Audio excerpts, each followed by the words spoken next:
जय श्री राम।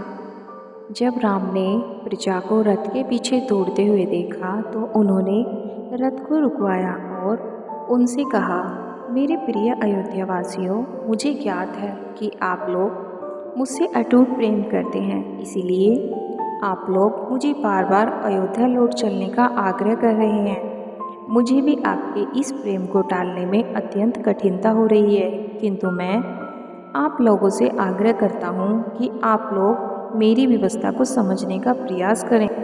क्या आप चाहते हैं कि मैं पिता की आज्ञा को भंग करके पाप का भागी बनूं? मैं जानता हूँ कि आप ऐसा कभी नहीं चाहेंगे, इसलिए आप लोग मुझे प्रेम पूर्वक वन जाने के लिए विदा करें और भरत को राजा स्वीकार करके उनके आदेशों का पालन करें। कुछ देर के लिए तो राम की बातों का प्रभाव प्रजाजनों पर पड़ा, किंतु रथ के चलते ही वे फिर से रोते बिलखते रथ के पीछे चलने लगे। वे राम लक्ष्मण की प्रेम की डोर में इतना अधिक बंधे थे कि वे चाहकर भी राम के द्वारा दिए गए उपदेशों और निर्देशों का पालन नहीं कर पा रहे थे और बस रथ के पीछे चले ही जा रहे थे। अपनी बातों का उन पर कोई प्रभाव न पड़ते देख राम ने सुमंत से रथ को और तेज चलाने की आज्ञा दी और रथ तेज गति से चलने लगा, किंतु भाव से अभिभूत प्रजाजन रथ के साथ पीछे पीछे दौड़ते ही जा रहे थे। तमसा नदी के तट पर पहुंचते ही सुमंत ने रथ को वहीं रोक दिया और आराम करने के लिए रथ से उतर गए।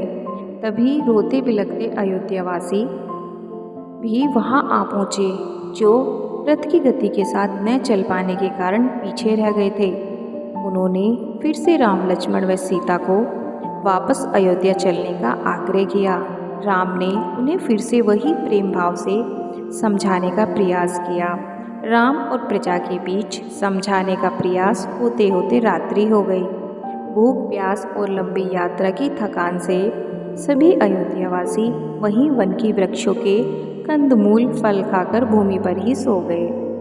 जब ब्रह्म मुहूर्त में राम जी की नींद टूटी तो वे उन नींद में मग्न नगरवासियों की ओर देखकर लक्ष्मण से बोले, हे लक्ष्मण, मुझसे इन प्रजाजनों का यह त्याग नहीं देखा जा रहा है, इसलिए अब यही उचित होगा कि हम लोग चुपचाप यहाँ से निकल पड़ें।